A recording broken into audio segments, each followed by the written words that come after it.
So, we're actually live right now, because I forgot to put our, starting soon screen on, so, hey everybody. We're not actually starting for another minute. So, just be patient. But, gist of it is,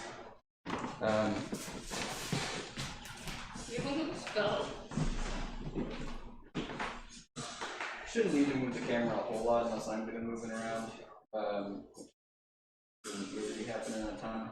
You'll have Twitch chat here, and there might be a handful of people in it. Sometimes there's folks in chat, sometimes there's not. But if you're getting questions in the chat, just feel free to yell them out to me, and I'll answer them as we go, basically. Yeah, that's the long and short of it. We'll get started in just a minute here. Oh, we're doing it down here, not upstairs. Because the cart was already down here, and I didn't want to hold it upstairs. That's reasonable.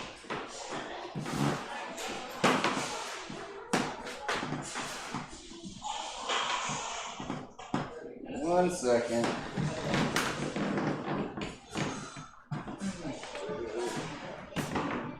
Alright. So, it's got to be 3:30 by now, so I think we'll get started here. Hi, everybody. Welcome to our 3:30 after school, or formerly after school, now just afternoon, STEM show. These are shows that we do every single day at 3:30. We have been doing them for the last 8-9 months at this point, so hopefully we have some returning guests here, but hopefully maybe we've got a couple new ones too.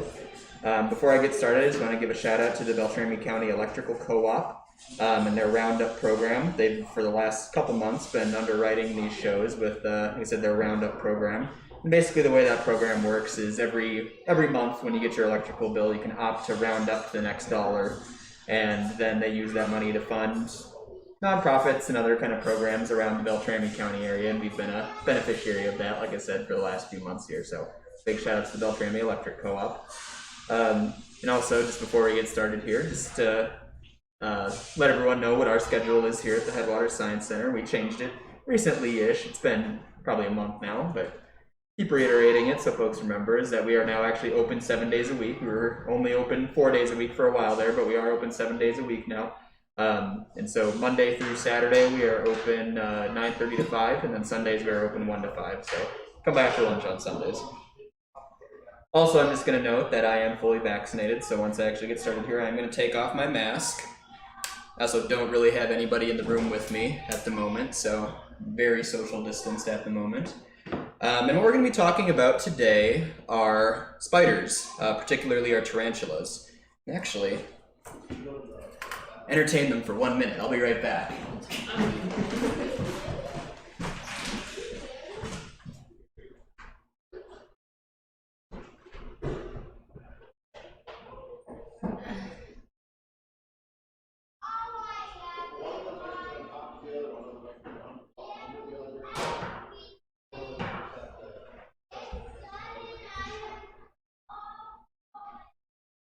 I'm not sure why he has to wax guard for talking about spiders, but okay.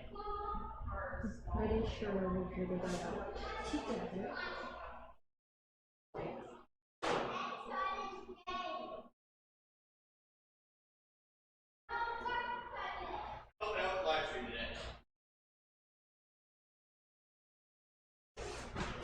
Keep entertained?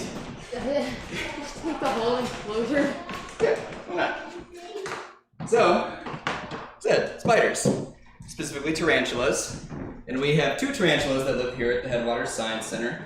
We have this one here, who is a Chilean rosehair tarantula. And then we also have what's called a Chaco golden knee tarantula that both live here. And if you do come and visit us here at the Science Center, these guys both live over in Critter Corner, so right when you come in the door, it's kind of off to the right there. And what's particularly interesting is that this one, the rosehair, actually just shed, I assume her skin, maybe a week ago now. And that's kind of a unique thing for tarantulas, is that tarantulas do shed their skin, but they only do it very rarely once they kind of reach maturity. And I assume this one is female because we've already had it for several years and it doesn't seem to be getting a whole lot bigger. Kind of an interesting thing with tarantulas is that the males only live like a few years, but the females can live to be like 20 plus sometimes. So just the fact that we've had this spider for as long as we have had it is pretty close to proof positive that it's female.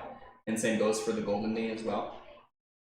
And like I said, I've worked here for a little over 3 years at this point, and this is the first time that spider has shed since I've been here. And that's not completely out of the ordinary, it's not completely atypical. It's longer than probably average. But once they kind of reach maturity, once they reach adulthood, it's not uncommon for them to go a couple years or more at a time without a shed. But it's kind of an exciting thing to see that she had shed. And so I wanted to kind of share that with you. Another kind of interesting bit here is that Lee, yesterday during his, it's normally a Wednesday features the rabbit reading, but we were doing it yesterday because we were really busy on Wednesday, read this book here called Weird Pets that talks about, it's like kind of uncommon pets that some people have. Said in particular there is a section on tarantulas in here, and I think I'll start out here just by doing a little bit of a reading here, and it gives some care tips, it talks a little bit about them. And as I'm reading, you can be kind of looking inside the enclosure here. I don't know how well that you're able to see through there from the camera, but let's get started here. So, what about a pet spider? Don't be scared. Tarantulas are quiet and clean. They don't need a big cage. They don't make any noise. Never heard it make a noise. Of course, they're giant, hairy spiders, but maybe you don't mind that. There's one other thing. Tarantulas bite when they're scared. It's best not to pick up or hold a pet tarantula. The spider is happiest and safest when it's in its tank. Female tarantulas can live to be more than 20 years old, but the males live just a few years. A small glass tank makes a good tarantula home. They like it warm and dark with a special hiding place. Tarantulas are hunters, and they eat cockroaches and other insects. You can also feed them mice or put fish in their water bowl. And then there's a little inset here that says, nasty but not deadly. Although a tarantula bite has venom, it's not very strong, so it will hurt and swell up, but it won't kill you. Also, some tarantulas have special hairs on their belly that have little barbs on them. When you touch the hairs, they stick into your skin and make it very itchy. And so there's a couple things of note there. They said good small tank. This is a good sized tank for a tarantula. Mentioned that they like it warm and dark, so this tarantula during the day has a heat lamp that sits on top of her tank. So has kind of bright and warm during the day, but overnight that light does turn off, so they do have a day and night cycle. We try and do that for all of our animals here. Has a couple hiding spots in there. He's got a piece of pottery here and then the branch. And then, interesting, they talk about how they're hunters and says they eat cockroaches and other insects. We mostly feed ours crickets, is mostly what they get. I've never tried throwing a cockroach in. The cockroaches we have here are Madagascar hissing cockroaches, and they'd probably be pretty big for her to take down, actually. So we've never tried that. And I also never tried putting fish in the water dish. It's kind of an interesting thing. Maybe we can try that with a dead minnow or something, see if she takes it. And it's also interesting that it talks about the barbs that they can have on their belly. Those barbs actually have a special name. Those are called articulating hairs, and not all tarantulas have it. It's something that basically all the South American tarantulas have, but the African ones don't. And so both of the tarantulas we have here are South American tarantulas, so they both do have the, like I said, what they're called articulating hairs. And so you will see them every once in a while when they get really stressed out. One of the things they'll start doing is they'll start rubbing their legs like on their underside like this, and what they're trying to do is fling those hairs at you. So it's a thing they do kind of ahead of a bite. And one of the things that is kind of cool that it talks about is how, yeah, their bite is venomous, but it's not particularly dangerous. And it also talks about how they, sometimes will bite when they're scared, but one thing it doesn't mention is that they'll a lot of times go through a lot of display before they actually bite. And that's something to think about with a lot of these animals that have something that they produce that they use as like their primary protection, is like, they're not just looking, a spider's not just looking to use its venom on it, because if it uses its venom on you, then it doesn't have that venom when the next prey item comes along to actually like kill it. Same thing happens with like skunks, where they'll go through this whole big display process before they actually spray you. Because truth is, they don't want to use their spray on you because they need that spray. That's how they protect themselves. They would rather you leave it alone before they have to spray it. Common with snakes too. Even like venomous snakes, people generally they're not just going to come at you and bite you because you're not a prey item for a snake. And that's kind of what it's more meant for. You ever think about like, why does a rattlesnake have a rattle? What's the benefit of the rattle? It's saying, hey, I'm nearby, I'm venomous and dangerous. I will bite you if you make me, but I don't want to. Don't want to have to do that. So it's a way of preventing them from having to use the venom while still, I guess, getting the benefit of the venom. And so, like I said, tarantulas do the same thing, where you'll see them, like I said, doing things like flinging the hairs before they will generally go into a bite, or they'll kind of go through like a whole like rearing up process too. So they try not to bite you if you don't make them bite you, is kind of the deal with it. As I say, with a lot of the stuff, if you get bit by something that is venomous, a lot of the times you frankly probably had it coming, to be honest. And what we'll do with hers, I'm going to scooch her off to the side. I guess something else that's kind of cool that we can see in there maybe is you can see the way she has her web spun. She kind of made this big carpet that is sitting all across the bottom of her tank there. And we actually have one that we have mounted in a mount here, so you can kind of see it from this angle too. But they don't make like a big like corner mounted web like you see a lot of like the orb weaver spiders that we get around here do. They make a big carpet over the bottom of their tank, and then they just sit on it. And so when we throw the crickets in there, the crickets run around on the web. They can feel where the crickets are, and then they just run out and grab it and bite it and eat it, is the way that they get their hunting done.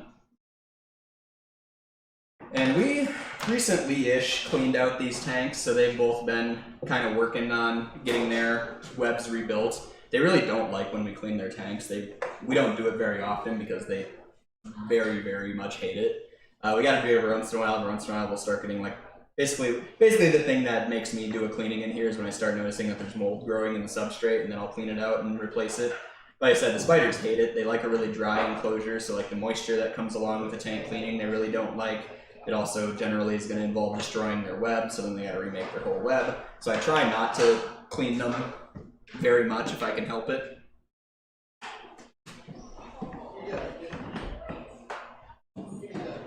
Behind me there. But, like I said, the kind of prompt for this that made me want to talk a little bit about spiders is that we just recently had that spider shed. And so the shedding is kind of an interesting process for a tarantula. A lot of people don't even know that they do shed, but every thing with an exoskeleton has to shed. And so kind of a cool place to start would be this guy here. And so this is actually the back of the body, and you'll never see it on the camera, but I can look through and I can see a couple little dots at the very top here, and those were where the eyes are, is up here. And then this is the rear part, so it kind of pops off and peels back and creates an opening in the back that I'll show you in a second. And then usually the spider will roll over onto its back and kind of pull out this way from the shed. So, like that. And you can actually, maybe you can see on there, the spider is kind of fuzzy. And it's mostly the ones in the belly that are, like I said, what they were talking about, the articulating hairs, the defensive ones. but they do have fuzz kind of all over them. So here's her shed skin. It's very fragile. Like I said, this one's maybe a week or so old at this point, maybe a little more than that even by now. But I took it out kind of intending to do a mount with it and then honestly forgot about it and left it in a baggie for a while, and I just re-wetted this yesterday in the hopes that I could throw it in there and soften it up a little bit to get it back into shape. But I brought a couple other mounts here so we can kind of see what I'm talking about there. So this is a spider that's no longer with us, unfortunately. She passed away some years ago. But you can see the same thing. As you can see right here at the bottom is that same back plate that popped off of this one. It's that piece.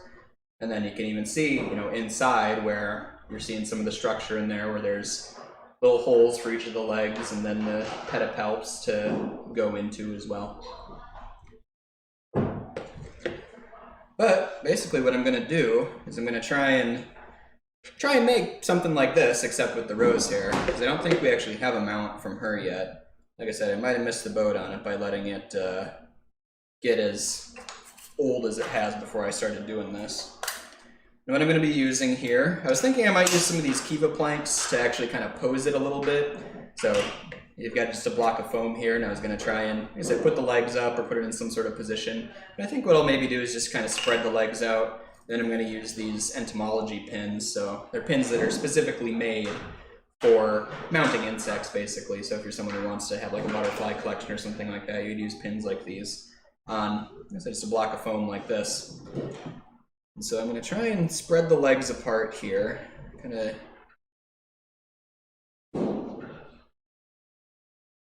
And so the exoskeleton, kind of interesting.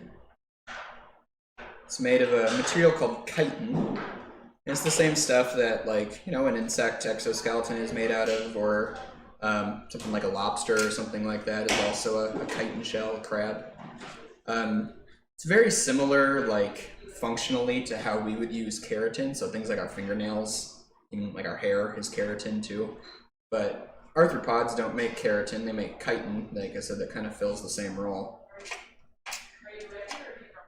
And so it's hard, but when it's as thin as it is, it's kind of brittle and fragile.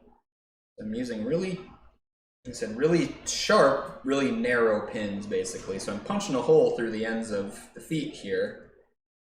But I'm really trying hard not to torque on the legs too much, because it's very possible it'll snap right off.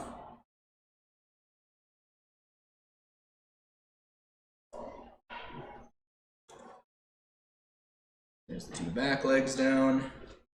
And something that's kind of cool is if we look at our already mounted one here, one of the things that's kind of interesting is you'll notice that spiders have 8 legs. That's like a definitive thing with spiders. But if we count them on here, we have 1, 2, 3, 4, 1, 2, 3, 4. And there's also 2 kind of up in the top middle here. So it almost looks like it has 10 legs. And that's a word I mentioned just a little bit ago. It's called pedipalps. And the function of those is they kind of use them almost like hands. But like structurally what they are is they're not actually limbs. It's actually basically their lower jaw. They really don't have a mandible like we do. They just have kind of a hole in the bottom of their mouth. And they have the fangs that are the top part of the jaw that you can see on here too.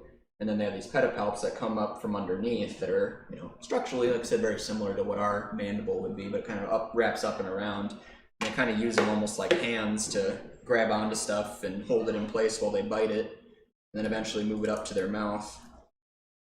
This is actually working pretty well. I was worried that this spider is just going to fall apart on me as soon as I started moving it, but it's actually holding together pretty good. I've never actually done this before. You're seeing me do this for the first time, so I'm learning something here just like you guys are. Then it's kind of cool is that this is very light too. Like I said, the layer that sheds off the top is very thin, so it's very, very light. I actually, when I was pulling this out of her tank when she actually shed, I think it was last week, when I was taking it upstairs to my office to you know, put in the baggie to store. This thing actually just kind of blew away on me just while I was walking, like a dry leaf, basically. I mean, you can barely even feel it when you're holding it. In fact, you want to come up in front of the camera and give it a feel. Be very gentle with it. Yeah, it feels like paper. Yeah. Then you can see there's a little crack on it. Like I said, it blew away and I dropped it and it cracked a little chip off of the front of it. Oh, So it's not a perfect piece, but we'll include that in our mount too. So what I'm gonna do here is when I'm gonna get all these feet stuck down in place, I'll have it sit here for a while, and as it dries out, it's gonna harden into whatever shape I put it in. And then what we'll do is we'll get one of these, and then these have their feet actually glued to the bottom here. And so it's only going to be on the foam until it dries, and then we'll pull it off and glue it down into something that we can actually have out on the exhibit floor and show people, use as a educational visual aid. Another thing that's kind of interesting with it is that you can see on the bottom of this one is that the fangs are actually there. And so when they shed, they actually shed a layer off of their fangs too, which a lot of people wouldn't expect, because people expect that the fangs are teeth, but arachnids don't have teeth like we do. They just have chitin that's kind of sharp and pointy and shaped like our teeth are. They're not actually really teeth. And so they slough a layer off the top of those when they do their normal sheds.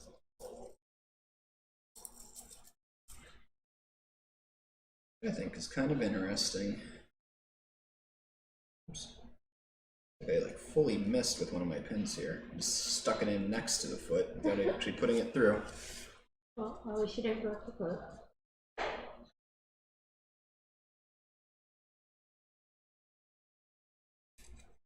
There we go. Be very gentle here with the back end. So one of the things you can tell with spiders that's kind of unique among other arthropods, one of the things that's kind of diagnostic for being an arachnid is how many body segments they have. So insects have 3 body segments. When I talk about body segments, what I'm talking about is, actually it shows pretty well in here.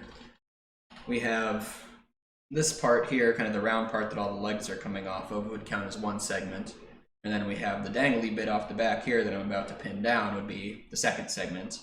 But insects actually have 3 of those. So with the spiders, the head and the thorax is what the middle segment is called on a bug. But in spiders, they have what's called a cephalothorax. That is kind of the big main part here.